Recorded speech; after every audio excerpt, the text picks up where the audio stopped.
Good morning everybody and welcome to the last Community Services meeting for the triennium. A little bit, I've got mixed feelings about this. I've enjoyed my, as you can see from the Chair's report, I've really enjoyed the role and meeting all the staff and meeting all the people in the community. So anyway, I'll get to that in a minute, I won't wax lyrically.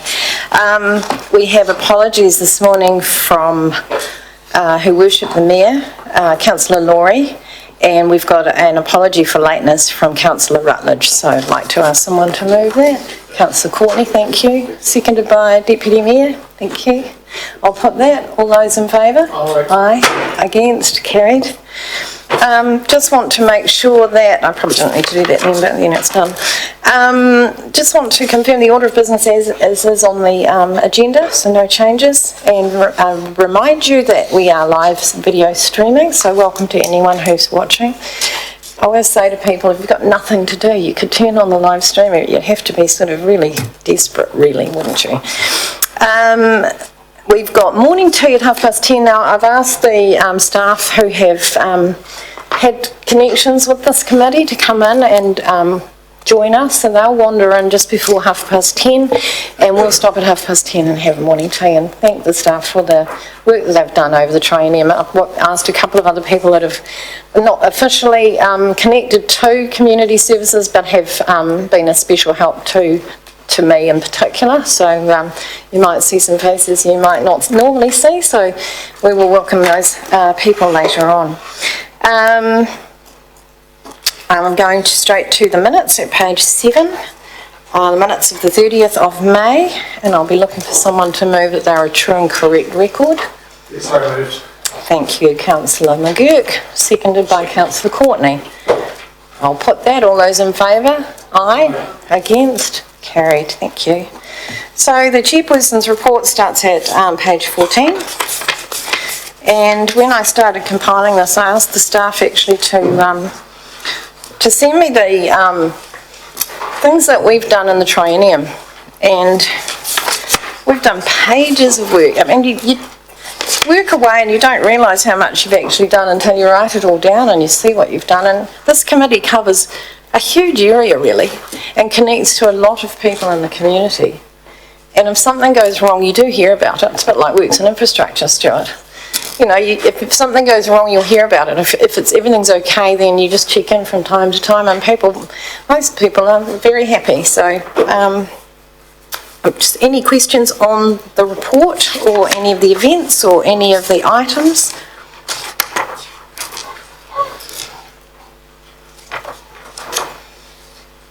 We're not going to get away with it that easily, are we? Okay, we're going to add the Stoke. Okay. No burning questions? You've still got a bit of time. Just what I wanted to read out was there's been some questions on the Stoke area and the work in Stoke. So Roger's kindly got a bit of work here for me, and I'll just read those things out to you and I'll table that so it can be included in the minutes. So the projects, so there are a number of projects either underway, programmed or planned for 2018 to 28, and these include the community centre at Green Meadows was completed, the Stoke skate ramp was completed, so that's the first stage of the Stoke Youth Park. The Stoke Youth Park works, so just on that one, consultation will begin later this year with development of youth facilities proposed for 2021. All opportunities will be considered. Whanaka Youth is carrying out a project looking at what Stoke young people want in their community, and this work will feed into the Stoke Youth Park project. Whanaka Youth are interested in staying involved in the project. The next point is the budgets of $51,000 in 2019-20. This is still for this Stoke Youth Park. In 2021, $261,000. And in 21-22, $267,000. So there's quite a bit of money and funding coming up.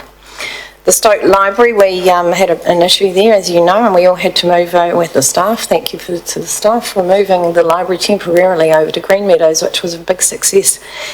A decision that was difficult, if you remember, around the table, around this committee. It was a bit of debate of where we were going to go and what we were going to do when we discovered there was a problem with the library.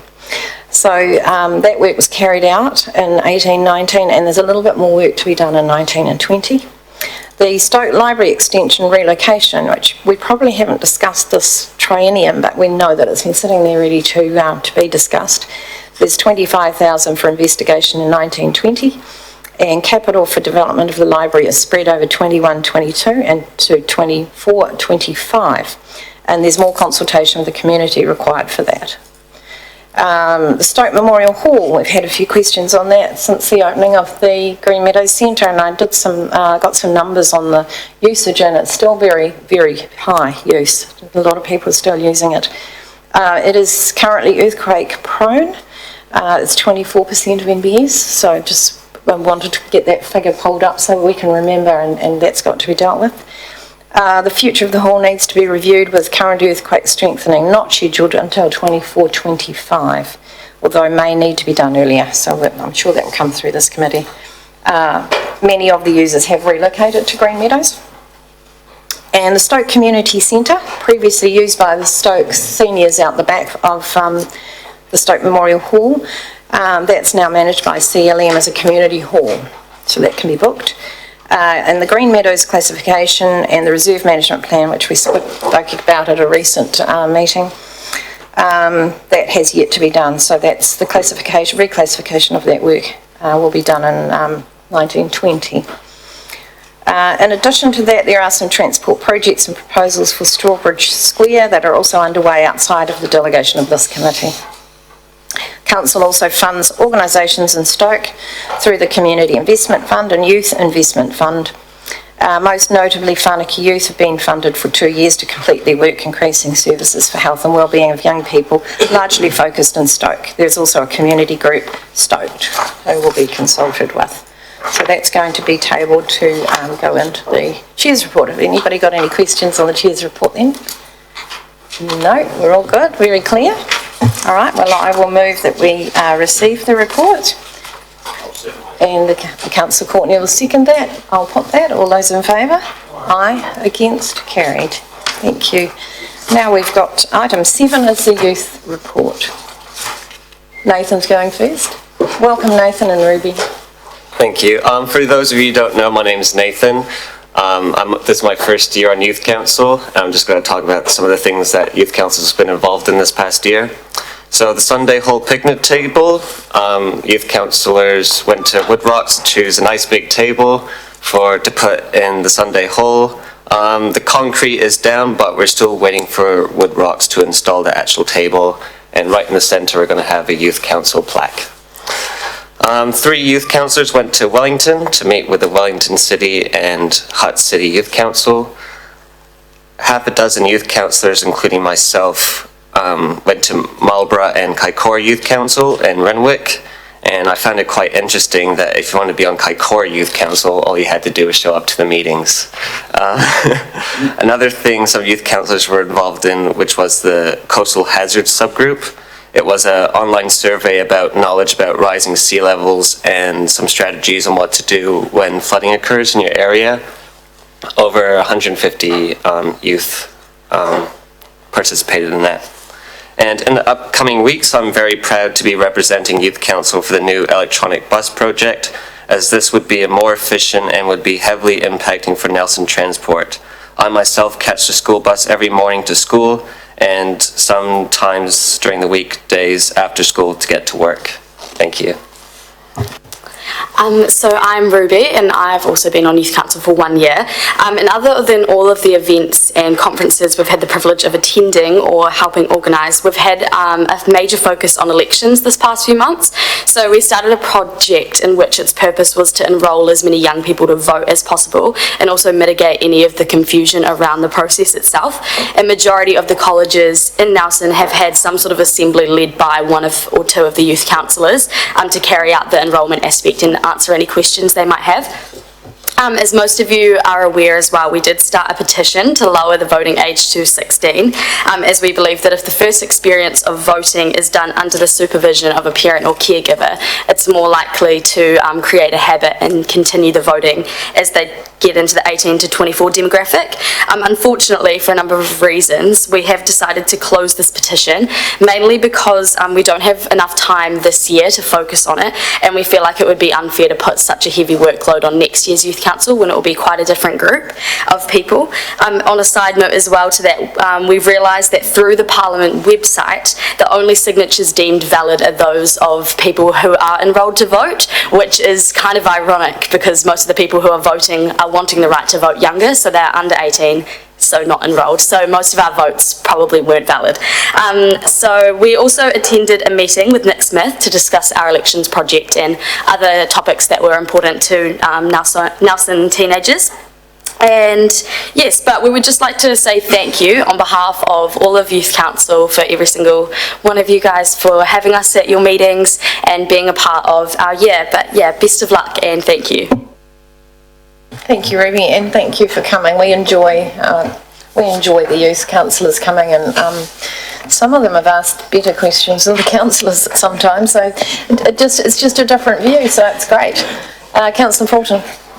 Thank you for that, Ruby. So is that really true that a signature on a petition is only valid if you're registered to vote?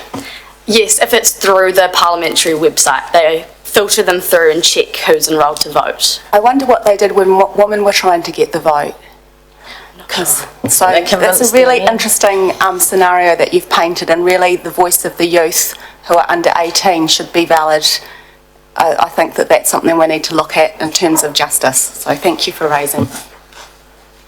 It's a good point. There may be another mechanism to do it. Yeah. Councillor Courtney. Thank you, Madam Chair. Through to Nathan. Nathan, is the Youth Council planning to have that table in place and usable by the summer?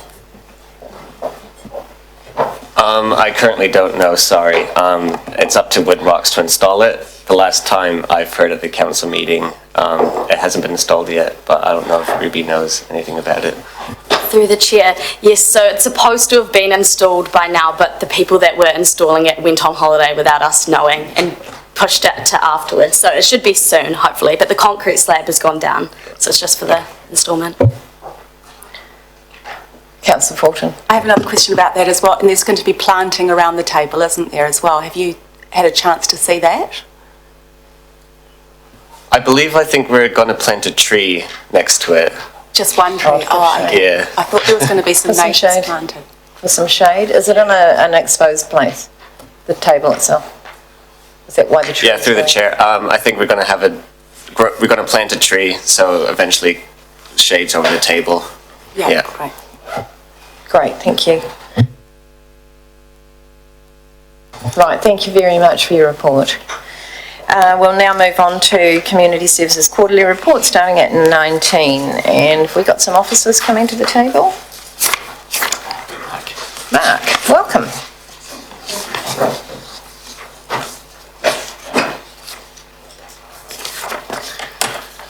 Right, when you're ready, any changes or updates? Yes, there is just one small correction. Item 9.1, the Queen's Gardens toilet upgrade, the date should be the 19th of August in terms of the completion date for that item. Right, anything you want to highlight? No, I'll take the report as read and look forward to your questions. Right, taking the report as read. Questions on the quarterly report? Councillor Courtney, thank you. Thank you, Madam Chair. Through to Mark. I'm looking here at page 20, 4.5 and 4.6, the flag track and art flags project. Where did that idea originate from?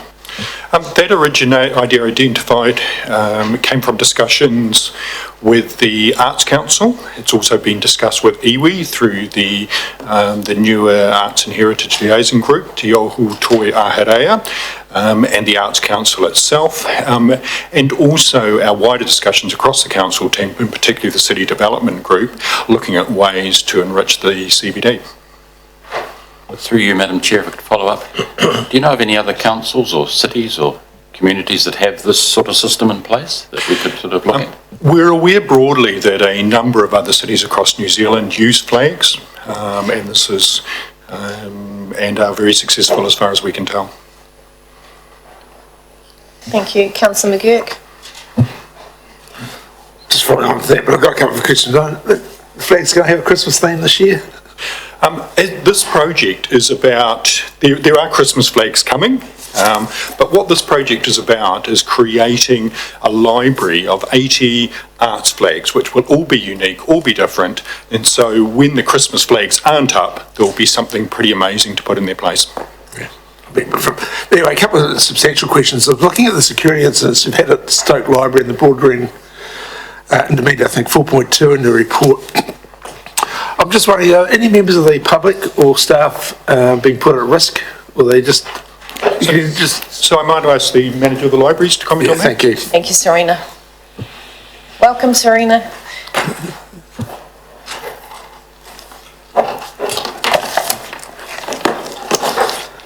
Hi, through the chair.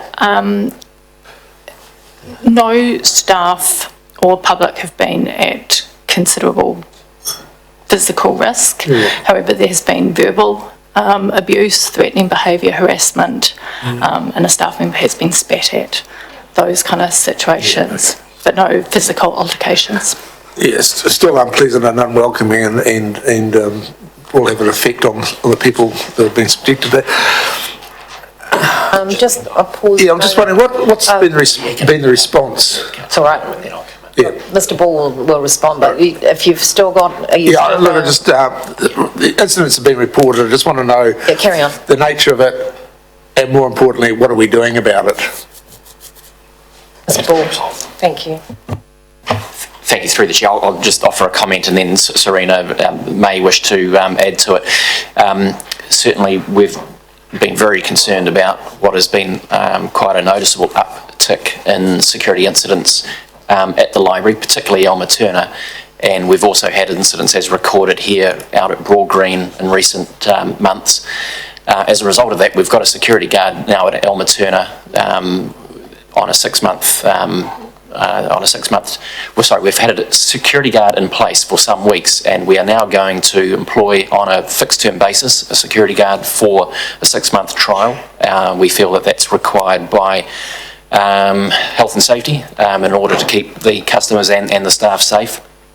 The other decision that we've taken as a management intervention is looking at our staffing at Nellie Nightingale in particular, where in the past we've managed to get by with only one staff member there.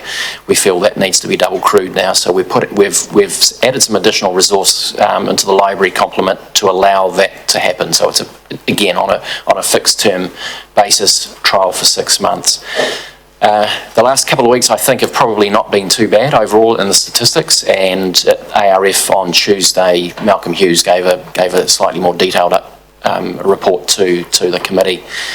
Where that leaves us in terms of budget is we think we can absorb the additional double crewing out at Nellie Nightingale, but the additional security at Elmer Turner, which we are using elsewhere around other council facilities as well, we can't absorb, and there will be a report coming through to this committee probably at the next meeting in relation to that. We'll have to speak to the council about the resourcing for that. So that's a general update, and through the chair, maybe we could just see if Serena wishes to add anything further to address the councillor's question. Through the chair, I would like to comment that we are forming close relationships with the police and other community groups to combat the problems that we're seeing. So the police have been very proactive and are doing more patrols in the Elmer Turner Library area. Chief Executive would like to add as well. Yes. So the staff member we're looking for someone with people skills as well, to identify the people who are causing the trouble, maybe to sit down with them, diffuse it, and if they are causing trouble, shepherd them out of the building rather than wait till they misbehave, more along the line of the Māori wardens and the way they work. And that this person would also be able to come across to customer services if we have an issue there, or be sent out to Stoke maybe in the afternoons if there was something out there. So this would be a mobile resource, but we're looking more for the intervention style of thing as well. Just the nature of these incidents, is it mental health, is it intoxication? bad manners? I think Serena can answer that. Through the chair, it predominantly, and it was specifically over the period in July, it was a core group. There are still ongoing issues, but it's more back to normal currently, but it is very time consuming for staff to manage. Has this had any, I just suppose, thinking forward, the upgrade of the old maternal library, is this having any influence on the design brief that's being talked about at the moment?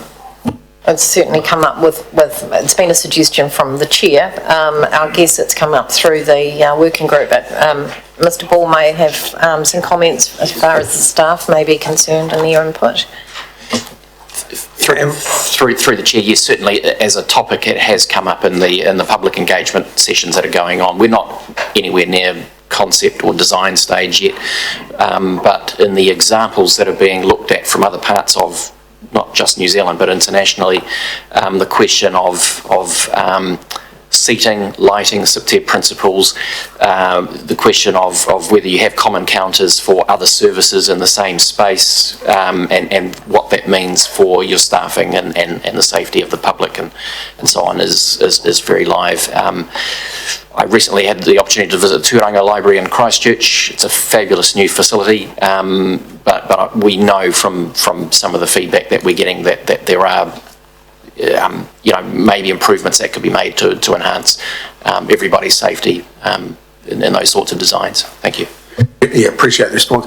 On a completely different matter, 9.11, the Centre Parade Trust, to see that the organisers not keen to do it this year. Where's that leave us in terms of a Centre Parade this year? Mark? Yeah, through the chair, we can advise that we're currently in negotiations with a potential new provider.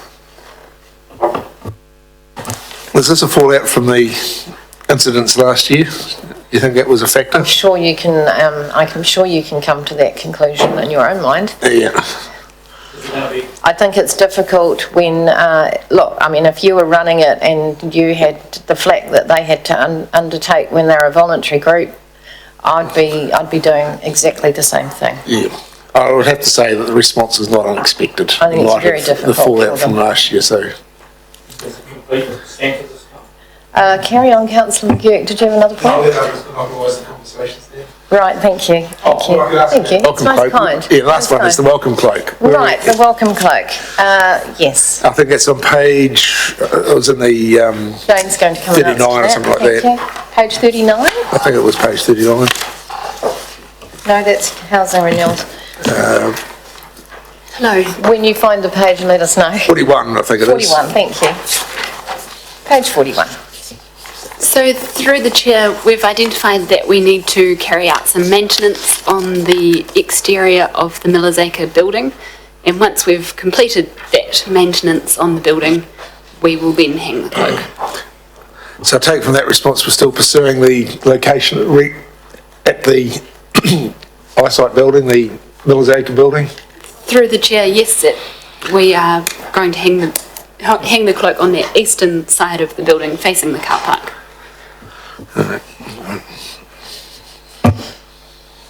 Right, thank you. I've got Councillor Barker, Councillor Matheson, then I'll come back to Councillor Courtney. Thank you, Madam Chair. My question is about page 29, the capital expenditure. And I come to it wearing my hat as Chair of Governance Committee. The capital expenditure graph, on the face of it, looks very good. And it's great to see our capital expenditure actually meeting forecasted budget.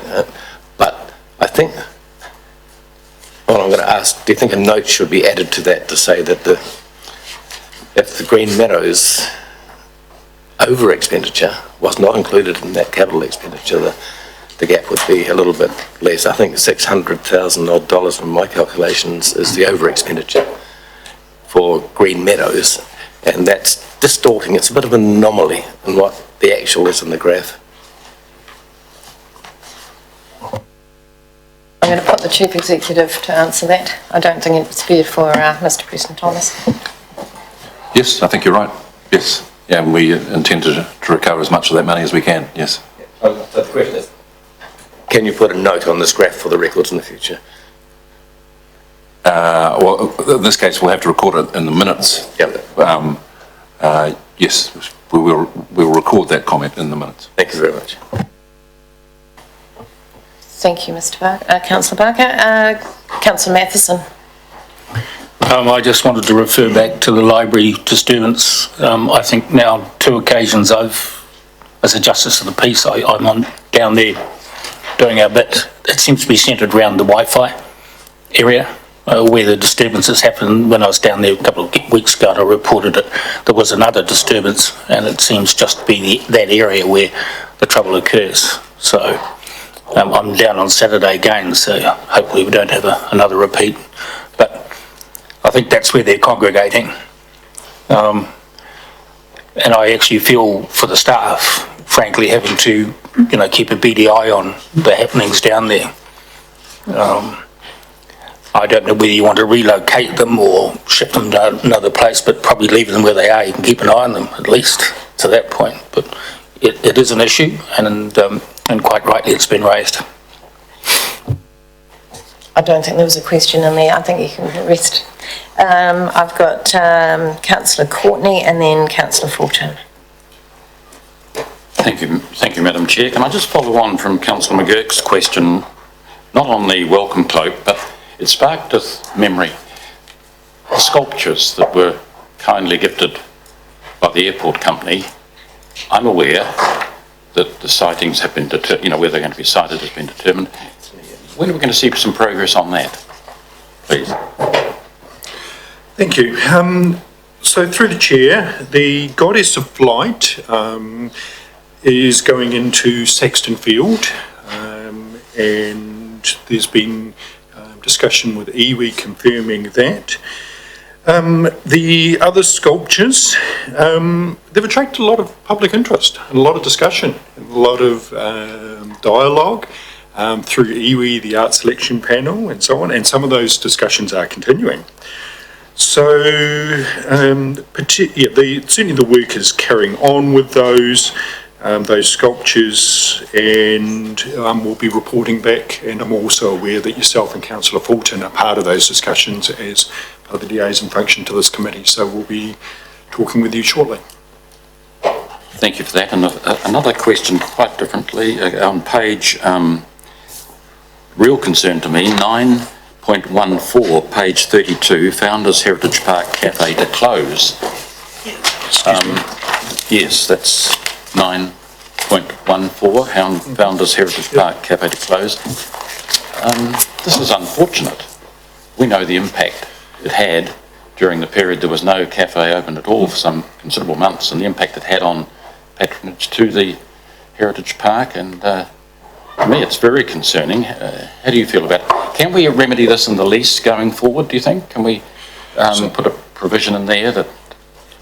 Right, so through the chair, yes, it is extremely concerning when that cafe is closed. It drastically affects our visitor numbers through the gate, particularly our local visitors who go, because a cafe is very much part of that experience. The cafe has been for sale. There are negotiations underway with a potential new purchaser. The lease between the cafe operator is with the owner of that building. So our ability to directly input into the things like the opening hours of that cafe are somewhat constrained. However, we are part around the table and having those discussions and advocating as strongly as we can to ensure that the cafe continues to be open right through the year. Is there any, they own the building, there's a different owner of that building, is that right? That is correct. Yes. Do you see some merit in perhaps acquiring that? That question has previously been brought to, I'm not sure which committee. What was the outcome of that? Sorry, Councillor. You might not have been there, I thought you were. It came to the committee and it was decided that at the point in time with the price that was on it, that we would leave it. But I'd have to say there is some negotiations going on at the moment, which is quite promising, but it's not finalised. But I expect a positive outcome, and I expect that a cafe will be continuing.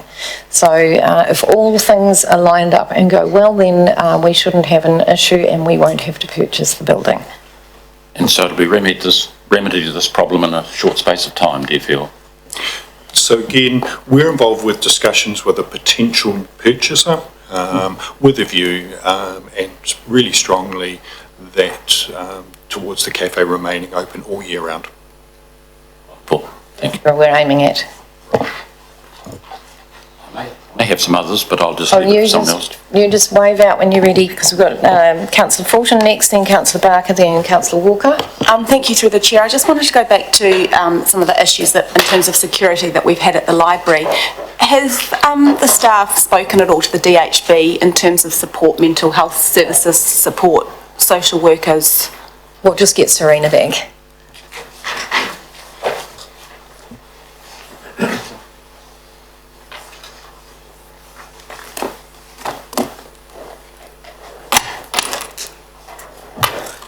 Through the chair, that's a good question. We haven't spoken directly to the DHB, but there's been discussions around workplace support, open door policy, any concerns, etc. See team leaders, managers. There's also connectors and champions within council. And so far, staff have handled the situations and themselves remarkably well. Sorry, just to clarify my question is more around concern for the people who are of risk. And so in terms of, it sounds like it is youth at risk. I mean, we have a really high rate of suicide in this country. We know that sometimes misbehaviour has got some really deep-seated issues. So are we working with the DHB in terms of, there's a whole lot of money out there for mental health at the moment. Are we working with the DHB to see if we can address some of these issues? Through the chair, it's not just the libraries team who are looking at this. Obviously, the issues around youth wellbeing, mental health, and the challenges in the community go right across. We've also engaged the community partnerships team to work alongside the libraries team to potentially talk to the DHB and to address those broader social challenges. And yes, there are discussions going on around that and homelessness and some of the other factors influencing this. Because we used to have quite a strong relationship with the DHB, and it's a long time since we've, in the past I've attended meetings where we've looked at community wellbeing, and I just wonder if there's an opportunity for us to strengthen that relationship, particularly as there's a greater investment in mental health at the moment. And the Chief Executive touched on the fact that you're seeking perhaps a Māori warden approach. There's a security issue, but there's probably a role for a social worker in trying to prevent these kinds of issues arising in the first place. And I would like to think that the DHB might be able to support us. I'm going to defer your, unusually, to the Deputy Mayor, who's had some meetings with the DHB, so he's going to give us a short brief on what's been going on and what may continue. I attended a board meeting with DHB the other day, and there was quite a long discussion about mental health and the recruitment problem that they've got throughout the countryside. It was good of the government to put the money up, but they just haven't got the practitioners at the moment. So there's a real drive, and if you're welcome to read the board's comments, which I brought in to see if their deficit was true or not. And yeah, they're really working hard to try and fill those gaps. So that's, I think, one of their priorities that I heard the other day. I think the Deputy Mayor's also had meetings with our staff, so that connection will carry on. Yes, we did. In fact, Nikki and I have been having ongoing conversations with the PHOs to look at getting a closer relationship between NCC and them. And at the board the other day, there was a call put out by the chair, Jenny, and the CEO to follow the same line of getting closer partnerships with other people within the community. So that's, if I ever get there, that's one area that I'd like to really seriously work on. Okay.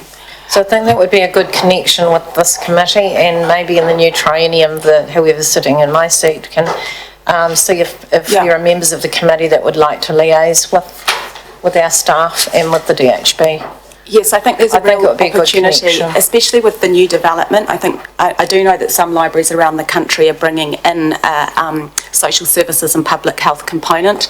And I think there's a real opportunity for us to pick up on that. The DHB might be able to help fund some of the staff if we're providing the space, which would be amazing. But, you know, we have a measles outbreak, we have all sorts of public health issues happening at the moment where actually that relationship between libraries seem to me to be expanding to be so much more than about books, and there's a real opportunity to be supporting community health outcomes. I think that the libraries are a connector for a lot of things that maybe weren't planned to be, but they've become that, so you're right. Councillor Barker. Thank you, Madam Chair. I was just reflecting and reading section 9.12 on page 32 of the very successful public meeting that was held in this chamber, headed by Mr. Paul Steer. And I think that was a very, very good exercise. And it makes me reflect that I would like future councils to put put some more emphasis into working with the elderly. We've all seen how valuable it is to work with the Youth Council. And I think at that meeting it was realised that there's so much talent out there in the community for the elderly people, and there are so many problems that some of them have that in the future I would like to think that we can work with organisations like Mr. Paul Steers and promote them, and perhaps get a little bit more formal in getting feedback and advice and information from a representative group of the elderly, like the Youth Council.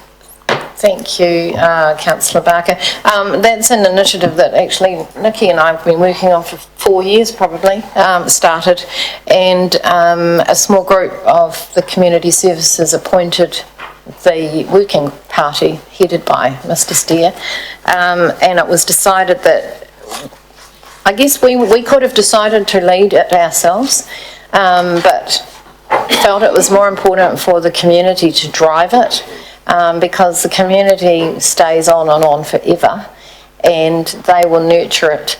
We change too much, I think, and I think that was one of the reasons why I was keen to have an external person lead that group, and an external group to be the people connecting to their groups was the theory. So they have a look at all the issues, and then they go out and talk to the groups that they're connected with and bring it back and have those discussions, and we'll be sitting alongside them.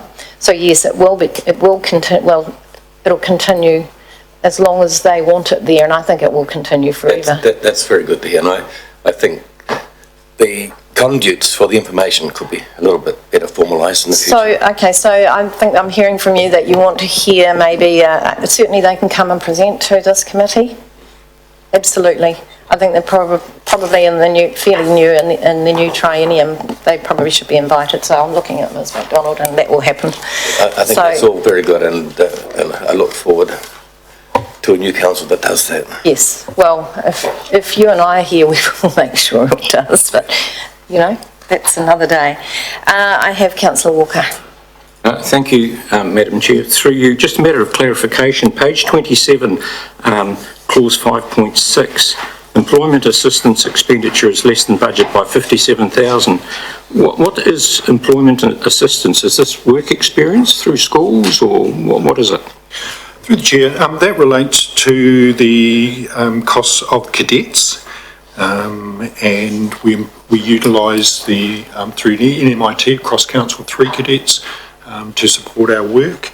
In this case, the cost of that was slightly below due to some timing issues with recruitment. It also relates to the youth vans, and the depreciation aspect is no longer being applied to that because the value of those has been written off. Thank you. Any other questions? Yes.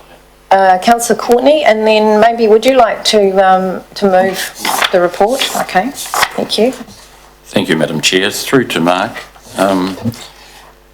You mentioned earlier that you made reference to Christmas flags. I need more detail on that because, and you'll be aware, I hope, no doubt, that there is a desire in the community for us as a council to lift the quality of our Christmas decorations. There's a need for perhaps alternatives to flags, We seem to have an obsession with flags at the moment, if you don't mind me saying so. I don't want to be offensive or offend anybody. People would like just coloured lights and things like that. Lights, just coloured lights. Perhaps more emphasis on a Christmas tree, more effort into the Christmas tree this year.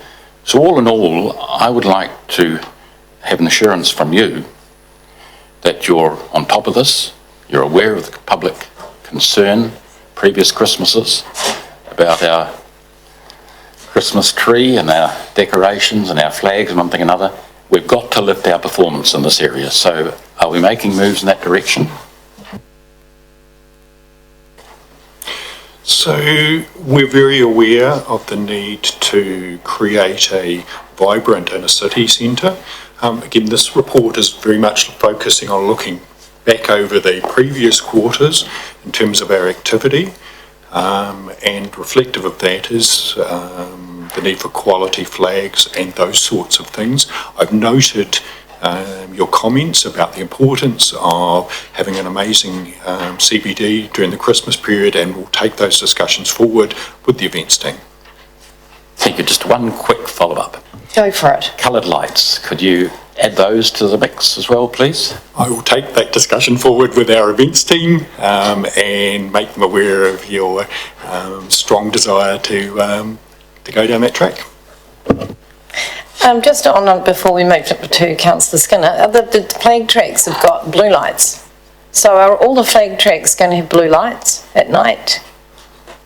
I'm aware that the flag tracks do have some blue lights. I couldn't tell you definitively whether all of them do. Right, because they do add quite a lot to the evening, actually. And they're a simple way of getting some lighting in. Thank you.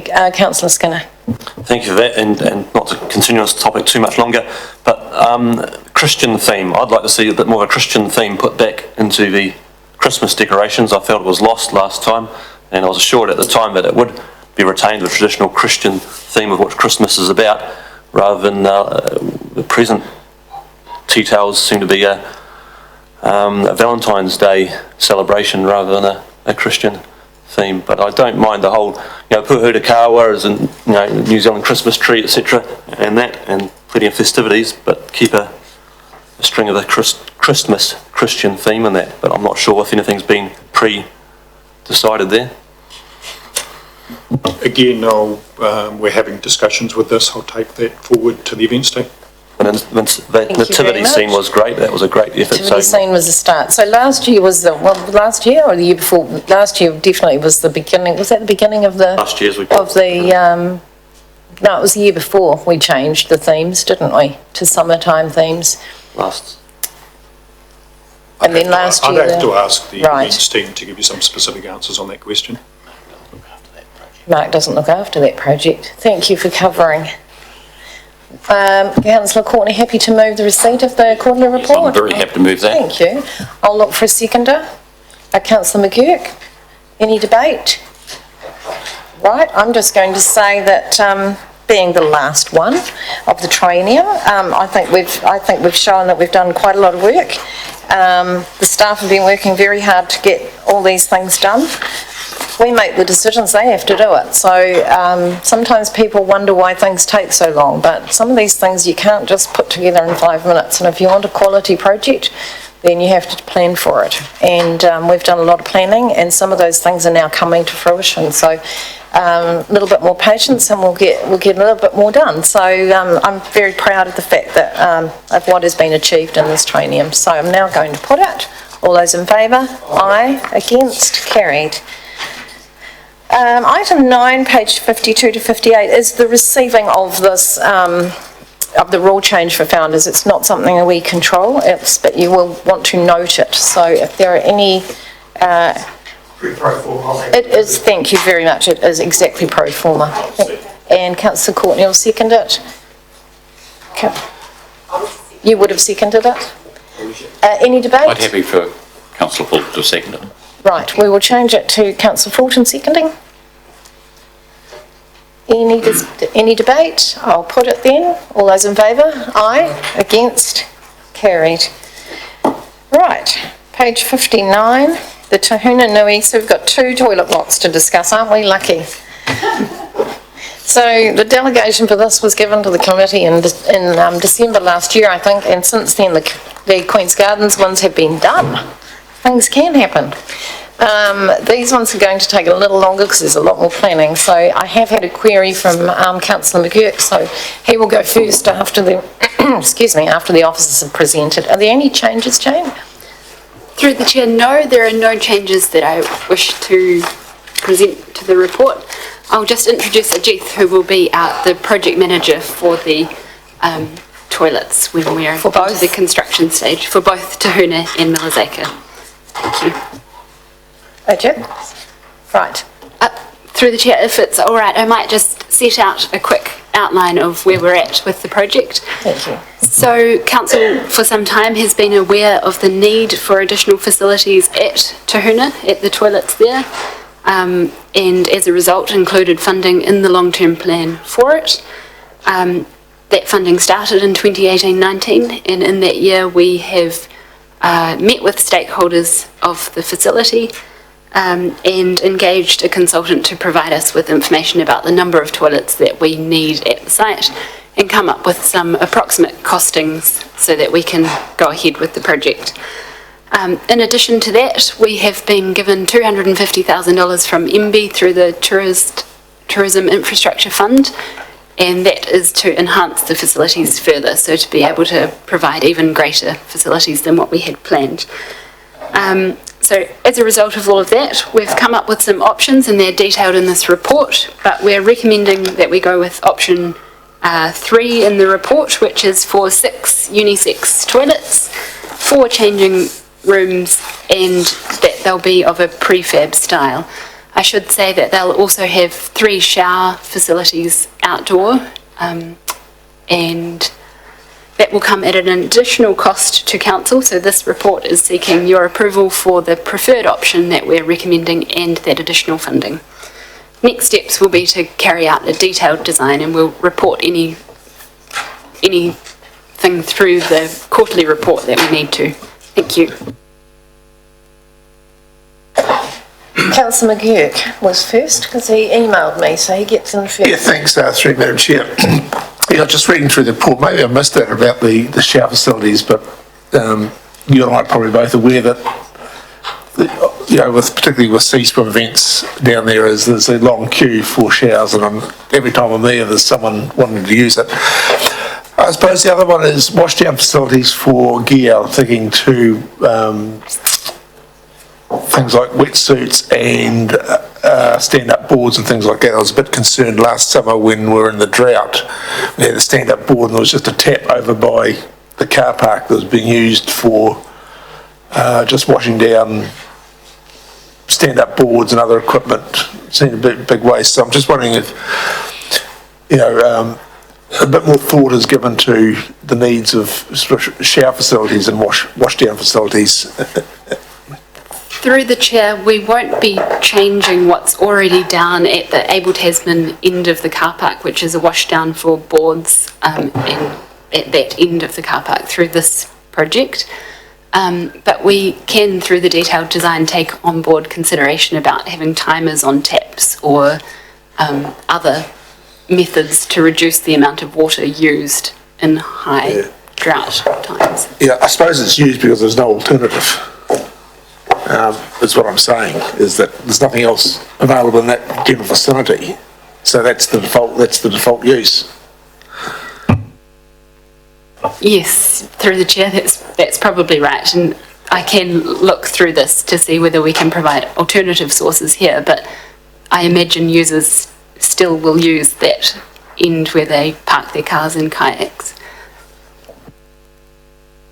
I have to ask, are there any green initiatives, any recycling of things or the lighting systems, or now we have to consider these things? Through the chair, no, we haven't carried out detailed design yet, so we don't yet know exactly what the building will entail. As a prefabricated building, which is what we're recommending, it will be have lower waste in the construction period, And we can take on board feedback about using LED lights and other initiatives to make it green. So at what point would that feedback need to come to you? Through the chair, after this meeting, we'll be engaging the consultant to carry out the detailed design, and we can pass your feedback on to them at that point. So this is a recommendation to council, so between now and the council meeting, there's plenty of time for those questions to be thought through and incorporated maybe at the council meeting or by email prior, so that you can maybe think about that. Through the chair, the next stage will be to carry out the detailed design, and perhaps I can report through the quarterly report, through the next quarterly report that we have, the level of green initiatives that will be included. Thank you. Councillor Matheson? Can I see if anybody else wants to? Yeah. Thank you. Thank you, Madam Chair. There's a couple of questions here. Sorry, through the chair. It's all right. Repeat your question. You're just describing young man's legacy will be building toilets for the Nelson City Council. I would have liked to have seen, first of all, a floor plan sketch, because that would have helped me sort of bring these points under 5.21 and 5.22 into better focus. Have you got nothing at all? Unfortunately, through the chair, we don't yet have a detailed design for these options. Sorry, Jane, it wasn't going to be detailed. Or an initial design even for these options. Part of the reason was that the recommendation we're making is a much higher budget than we originally had, and we wanted to make sure that you're happy with the approach that we're heading towards before carrying out costly designs. I understand these are very expensive long drops. I'm not complaining about that. The other one was the location. Did you take into consideration possible sea level rise erosion in that area? I know it very well. Through the chair, the location will be at the same site as the existing Te Hunanui Lions toilets. The advantage of using a prefabricated option is that should there be coastal erosion or inundation that we need to respond to, the building will be more easily able to be moved than... To be relocated. To be relocated, yes. Okay. And when do you seriously think you may have something for us to see, even if, is it possible to have a sketch plan of the layout before you carry on with the detailed designs, but I would really like to see a floor plan of some description, that's all. Yes, so through the chair, our intent was to involve the chair and deputy chair, and we can certainly involve other councillors as required to provide them information about the next stage before we complete the design. Okay, the final question. Things through the quarterly report. Final question through you, Madam Chair, is these attachments here are showing various building designs. I presume the one that has snow on it was a mistake, was it? Through the chair, this was just to give you an example of prefabricated toilets coming in many different styles, and yes, that was down in Queenstown. Well done. Before I go on to Councillor Courtney, in the costs, is there a demolition cost for the existing building included in this quote? To the chair, yes. Do you know if there's any asbestos in that building? No, we haven't done any tests at this stage. And if there is, that will go up then, won't it? Yeah, possibly. Okay. Yeah, okay. I want you to think about that. Councillor Courtney. Thank you, Madam Chair. Through to Jane. Jane, I am concerned about costs on this project. I want to be assured that we get our costings right. I want to be assured that the project is tightly managed, because as you say, it's the budget now in option 3 is greater than we first thought. And when you look at the Queen's Gardens toilets, 4 unisex toilets there, no, two, yes, 400,000. And you multiply that, you get 1.2 million. So that's why I'm just anxious to see that we do get our costings right and we do tightly manage the project, because we can't let this run away. It's damaging our reputation as a council on these sort of projects. If we can't get it right on a toilet, that will be the last straw. Can I have an assurance on that? So through the chair, the prefabricated option that we're going for is, or that we're recommending here, has a little bit more certainty in costing than an architecturally designed option, which is one of the benefits of it. I should say these costs that we're recommending here are estimates, and they may change slightly through the design process, but we have included a contingency factor in here. Thank you. There's a 30% contingency. That's quite a lot, isn't it? Councillor Skinner, thank you for coming this morning. Yeah, thank you. I was coming for the pet cremations, but this is even more exciting. Oh, there aren't any. We've sorted that one. Thank you. No, these obviously very important to me as well as the rest of the council, being down at the Hoona Reserves, etc. And they do double up sometimes for sporting.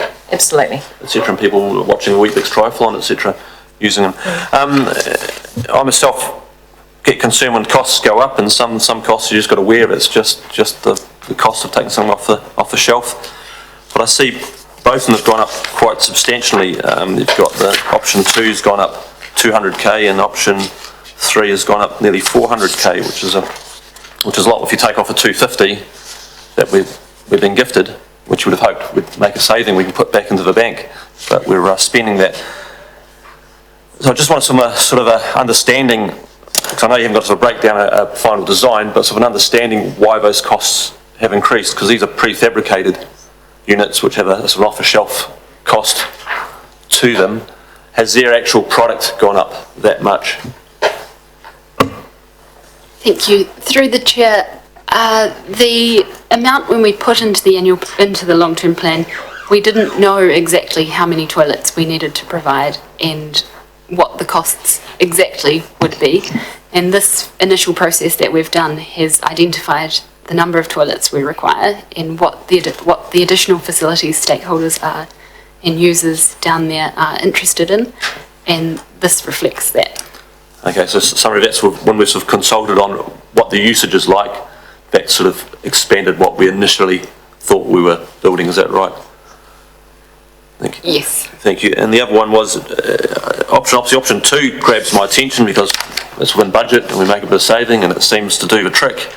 But then option 3, I believe, has got the additional facilities of changing rooms, possibly some showers either outdoor or indoor, hand basins, etc. So that's pretty much the whole difference between 2 and 3 is we're getting a changing room facility and cold showers.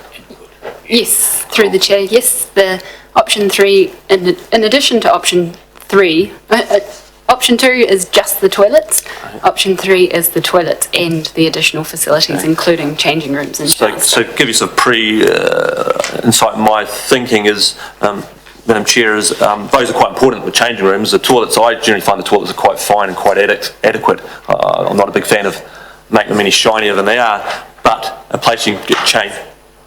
A place you can change, etc., and for mums, dads, etc., and washing the sand off, etc., is very functional, and I'm happy about that. The other thing was interesting because I met with is Exi Lou when I was up at the conference.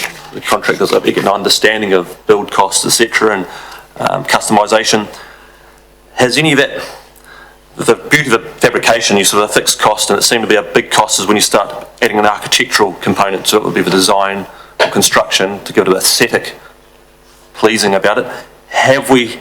Is any of that cost about architectural? I know in the pros and cons it has a comment there about at the bottom of feedback suggesting architectural option is preferred, but are we putting that architectural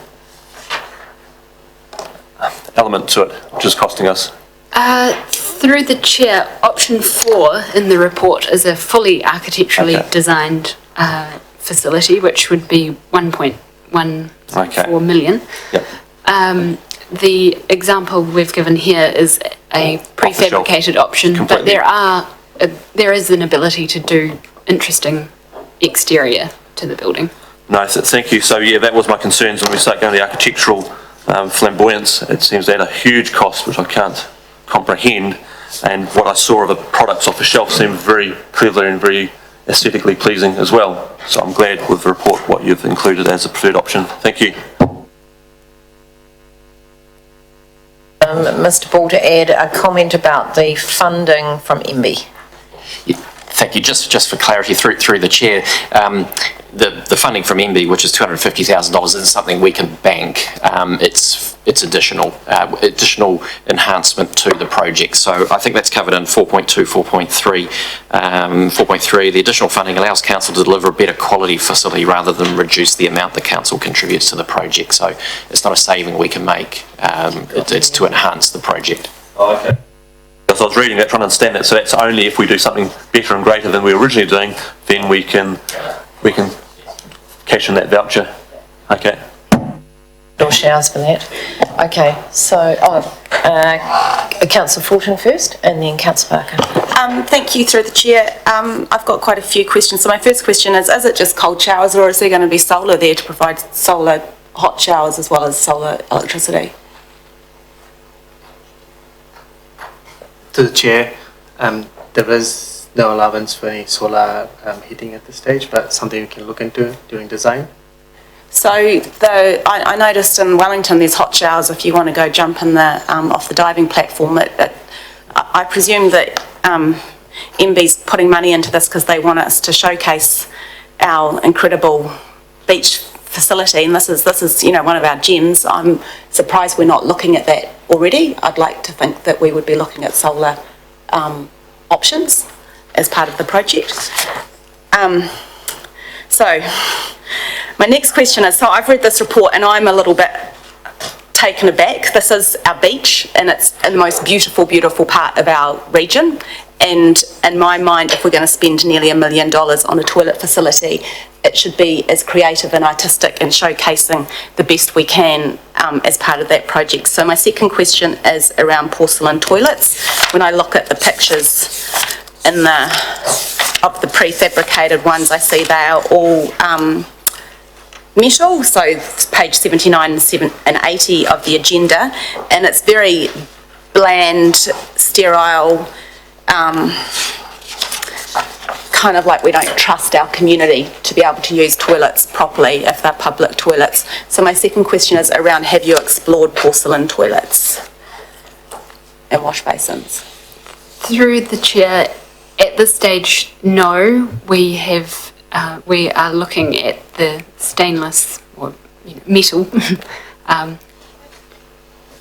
toilets as presented here.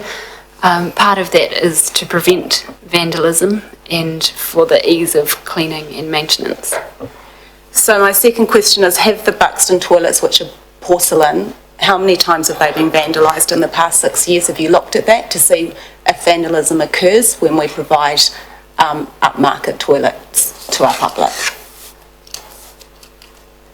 Through the chair, I have had some feedback from the maintenance contractors that there have been some incidents of vandalism, but I can look into that further to see how many we've had at Buxton.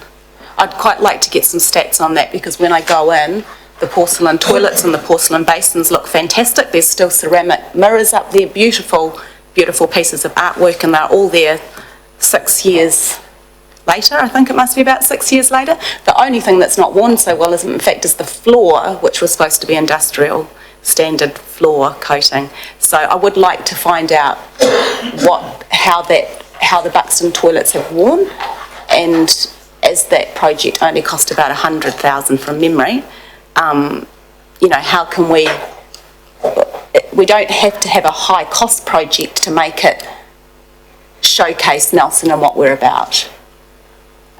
Those toilets do create a hub which people enjoy in terms of that artistic creativity. So that would be my next question, is around the porcelain toilets. And finally, have you been to the Arts Council and sought their involvement in terms of creating an artistic toilet block? Through the chair, no, we haven't spoken to the Arts Council about the design of the toilet block, but that is something that we could do. Councillor, are you meaning if they go for the prefab, the artwork on the outside is displayed in the report? Is that what you meant? Well, it just seems to me that we've been given two options. One's a prefab and one's an architectural option, when in fact we've had submissions in the past from the community saying they want to be involved in these kinds of projects. And it doesn't have to necessarily become architectural to have good input from the community. I am concerned about the prefab look, and I understand it's robust, and that's why, and it's probably slightly cheaper than I think it's 150,000 cheaper than an architectural approach. But I think that, it's not an either harsh, robust, sterile toilet block or an architectural toilet block. I think there's lots of options in between, and I'm really concerned that that's not been explored enough by the officers. So maybe we can have a comment between the preferred option and the architectural. Is there anything in between? What might that look like? Through the chair, the examples that are shown in pictures attached to the report are prefabricated toilets, and there are architectural elements of those prefabricated toilets. There's also an example that has pictures on the outside that perhaps we could involve the Arts Council or other community in what the design what the picture on the outside of the toilet is. Okay, so I'm just going to get the Chief Executive would like to speak. So paragraph 5.15, second sentence, while not custom designed, this option does allow for individualised design and art in the exterior. So when I read this report, my clearer impression was that yes, inside there would be a prefabricated toilet block, but that there would be some sort of funky finish. There would be something done to this, very much along the lines of what you're talking about, Councillor, so that this was never going to be just a standard toilet block.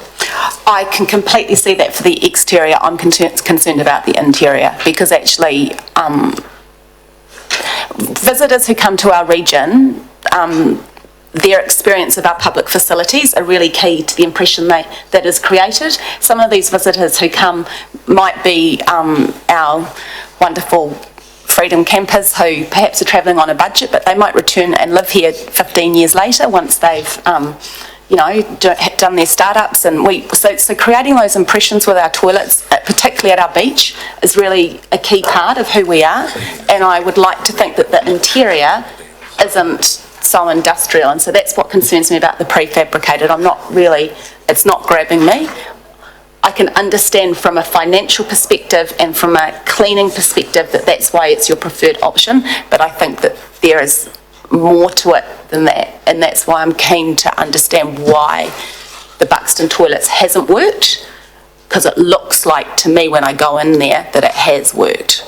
So I'd need a little bit more information as to... I'm just wondering, so looking at, taking into account what you're saying, Councillor, I'm going to be asking somebody to move something here in a minute, and it's going to Council also, but I'm just talking to the Chief Executive on the side, and I don't know whether there's something between the industrial stainless steel heavy duty, which is what we've got pictures of, and porcelain. Is there anything in between? Maybe you could go away and find out whether there is some other medium of toilet. Something that doesn't look so... Have you got an answer already? Through Chair, those examples are just to show how prefabrication looks on the inside, but during design we can look into those options, what the cost differences are, and come back with some options. And I don't think so there's going to be great difference on the interior, the experience on the inside with prefabrication to custom design. It's it's all So good. that's something that the chair and the deputy chair are going to be sort of involved in a little bit as you develop those things further along the line anyway. So we've definitely got that in mind. And I agree, I think that the heavy stainless steel is fairly ugly.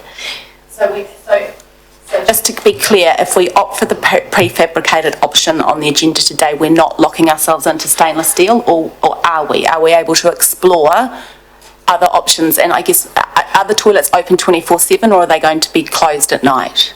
So first of all, the first question is, do we have some flexibility on what's inside the building? To the chair, yes, there is, we can look into options. There'll be cost implications on various options. Okay. I think porcelain's far cheaper than stainless steel, just to... Let them go away and have a look. And the hours of opening, we'll address that at a later date, I think. I think that's too much for today, because we need to... So I'm looking for someone to move something. Yes, I'll move that, Madam Chair. Thank you. You'll move what's in... I'm sorry, councillor. 3. Forget. Yes, thank you. And have we got a seconder? And then I'll go to councillor. Thank you. Councillor McGurk, second that. And councillor Barker has a question. Thank you very much. Yeah, I have a question, but now that it's been moved, I'll speak also to say that I think it's great to see this happening in Turner. My question is, because it is so great, it's going to be so good, what's the timeline? Is it possible that we can get it up for this holiday season? Jane, I think it's probably going to be the following year. I think there were some dates in there. Through the chair, we expect that it will be completed by September 2020, and MB's funding also requires that. Okay, that would have been great. I took the opportunity yesterday to walk through the Tahunui Reserve, starting with Councillor Madison Parks' car and through there, and it was, what I really liked was the clearance of some of the undergrowth. To actually see the vista of what's out there in the bay was fantastic, and the way it's being maintained up there, I want to congratulate all the team that's working in the Tahunui Reserve, because I think it's looking great. Thank you, councillor Barker. Speaking for. Right. Anyone else wish to speak? I'll just make a list. Councillor Matheson, then councillor Fulton. Yeah, thank you for the compliment, Councillor Barker. Yes, I wear the other hat as chair of the Tahunui Business Association. We've had a discussion about this new set of thrones that are costing quite a considerable amount of money. There was a talk about the location of whether it should have gone on the other side so that the sports teams could use them, but now that I've found out they're prefabs and they are relocatable, that eases my mind.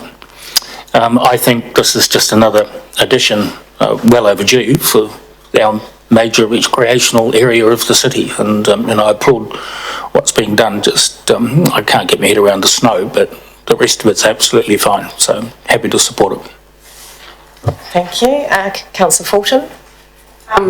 Yes, I'm going to speak in support, but I'm learning. If I get something noted in the minutes, then we can follow up on that. I would like it noted in the minutes that staff will explore options around solar hot showers, Arts Council involvement on the interior of the design of the toilets as well as the exterior, porcelain instead of stainless steel use, and hours of opening. Is that possible to have that included in the minutes?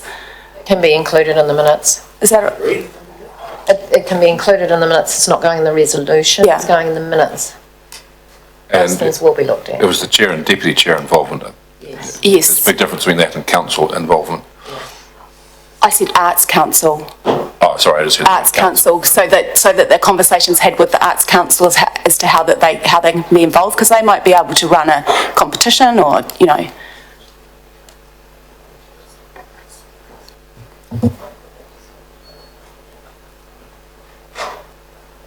don't think there's any problem with. I think that staff have all said that they're happy staff to go away and look at those things. It's not a resolution. It's we want them to come up with some.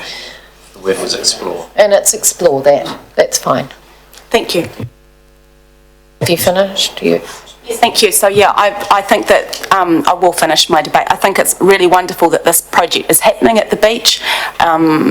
It's kind of ironic that it's one of the reasons why I stood for council, was I thought that toilets at Tahunanui Beach were exactly the same as when I was a child. So I think it is very timely that this project is happening, and I look forward to the staff exploring. Now, if they have this resolution, then they have their budget, then they can explore some of the creative elements in terms of delivering the project. So I look forward to hearing more about that. Thank you, Councillor Fulton. Councillor Courtney? Thank you, Madam Chair, and I'm happy to move this option 3. And as Councillor Fulton said, we're moving on this project, and it's about time the community want it. They want it upgraded, and Councillor Fulton is also correct when she says that toilets are important. They are incredibly important to people. The quality of toilets, and we are judged on them. We're judged in the public toilets and in business. People in business who are astute realise that too. They're incredibly important to the public, and we've got to do it well. Now, while I might question, are we going to get our costings right and are we going to tightly manage the project, the people still want good quality. They really do. They say, if you're going to do a project, do it properly. So I think we've got to be mindful of that, and I don't want our management team to get the impression that we want to skimp, because I don't see a great deal of difference between an architecturally designed toilet, which I have some reservations about, and a prefab toilet. I mean, 150,000 when you're going to $1 million, for goodness sake. Not a lot in it. So no, I'm excited about this. If you can get excited about toilets, yes, I think I can. Councillor Fulton can too. And on a good day, Councillor Matheson would too, I'm sure. On a good day. No question about it. That's right, so I'm happy to move that. Thank you.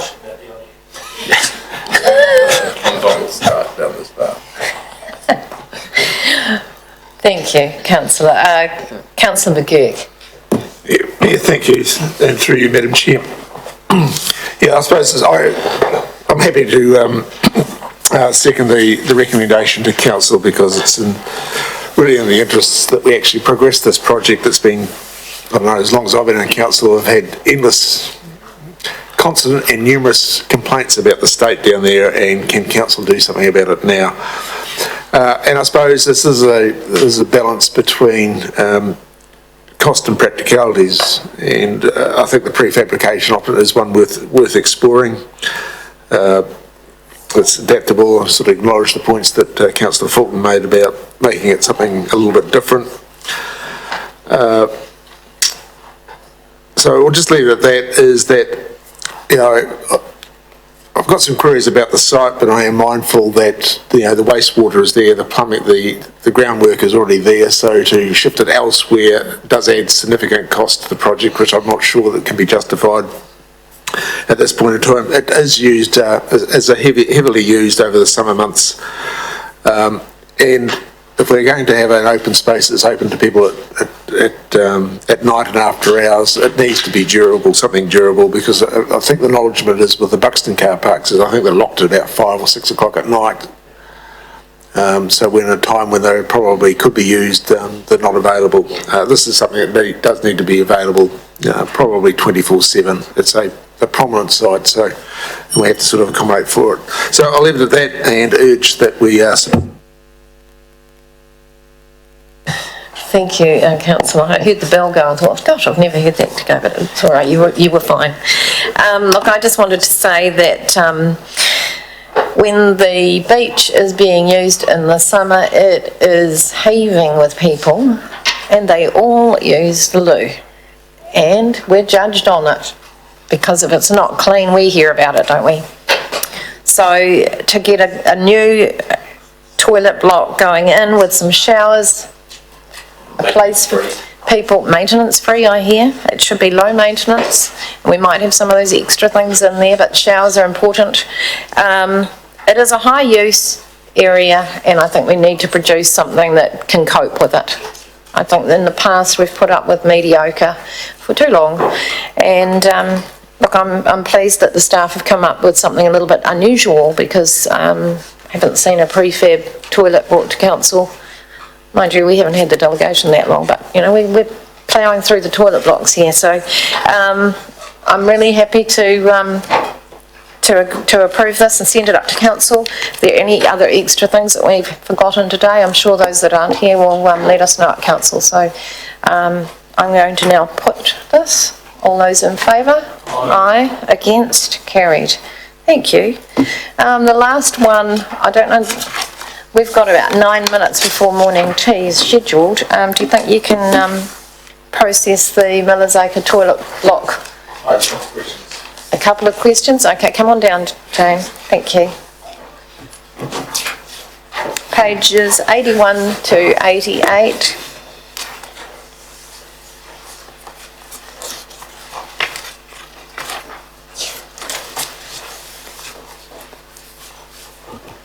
Right.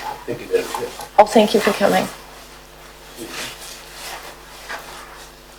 Jane, anything to change? Any Thank updates? you. No changes to the report. It's a fairly similar story to the Tahuna one. We've been aware of the need for improved facilities at Millers Acre. Funding was put in the long-term plan. In 1819, we've met with stakeholders, worked out the number of toilets we need there, which is 7, and come up with approximate costings. We've also got at this facility as well 250,000 from MB, from the Tourism Infrastructure Fund, and are recommending that we go forward with 7 toilets at the building. Again, next steps will be detailed design and construction, due to be completed by September 2020. Again, unfortunately, I'm unable to provide a floor plan at this stage for this building because we haven't got to that level, but we'll be keeping the chair and deputy chair involved. Right, questions from I'm happy to move option 2 if that's the Okay, option. is that the approved one? Is that the option 2, right, and right through to council? Fine, thank you. Do you think it's necessary? I don't necessarily has to, as well. I'll second it. You want to go through to council? So, yes? You want to go? Yeah. Yes. All right. Right, so it's moved and seconded. The report's been received. I'll put that. No, I can't put that. I've got questions. So Councillor McGurk and then Councillor Fulton. Yeah, just a quick question through you, Madam Chair, to the officer. You talk about in paragraph 5.18, the, where is it? NRDA talking about reviewing the eyesight operations. I'm aware that DOC wanting to revamp their visitor centre down there, including bringing in some other partners such as Nelson, such as the Brook Waimārama Sanctuary, and there's been an approach made to P&R about bringing in some display from Nelson Nature, so a bit of the co-location environment. Has that been factored into your design brief? Through the chair, I have spoken recently to DOC in the eyesight in NRDA about the toilets at Millers Acre. Originally, when we spoke to stakeholders, they were interested in a new entranceway to the building, and as well as the toilets and lots of different options for access to the building. And when I spoke with them recently, they were supportive of us carrying out a toilet project as we've proposed here, and they'll come to us later with anything else that they want to change in the building separate, but they're happy that this toilet won't interfere with what they might propose in the future. So just the point I'm making is you're aware that there are probably potential changes going forward, so you're aware of those. Okay, thank you. Mr. Ball's going to add something to that. I would just add a comment to support what Jane's saying, that our feeling is that there is definitely demand for and a need, and that if there are some changes to the tenants in the building, both the existing ones and the existing tenants certainly support it, and we think that whatever changes might be coming, this need would still arise. Thank you. Thank you, Councillor Fulton. I'm not going to repeat myself, but again, I would say that there's an opportunity here for the Arts Council to be involved. Should we be exploring porcelain toilets? I don't think these toilets are open 24/7. I think they're closed at night. How do we welcome our visitors to Nelson in a way which shows that we trust their ability to use toilets respectfully. I think that, yeah, we need to move forward into a time where we actually expect the best of people rather than expect the worst. So I would like us to be thinking about that when we're doing this project. And I don't think we need hot solar though, showers there. I think that that's more a beach thing. But yeah, if that could just be noted in the minutes, I think there's an amazing opportunity for our community and the Arts Council to be involved in some of these projects. So we showcase who we are from the moment people get off the bus.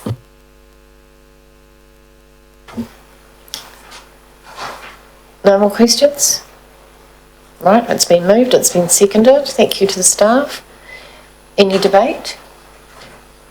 Well, I'm just going to say that thank you for sending this on to council. Looks like we all agree that we need a change down at Millisacre.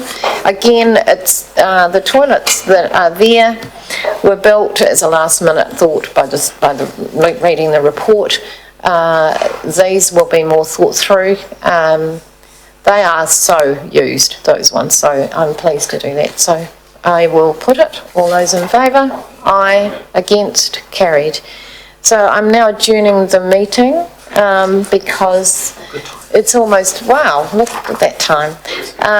We will have to come back for public excluded. That's the only thing left. But in the meantime, I'm anticipating the staff will come down shortly because only a fraction of them are here. So I'm officially adjourning the meeting. Thank you.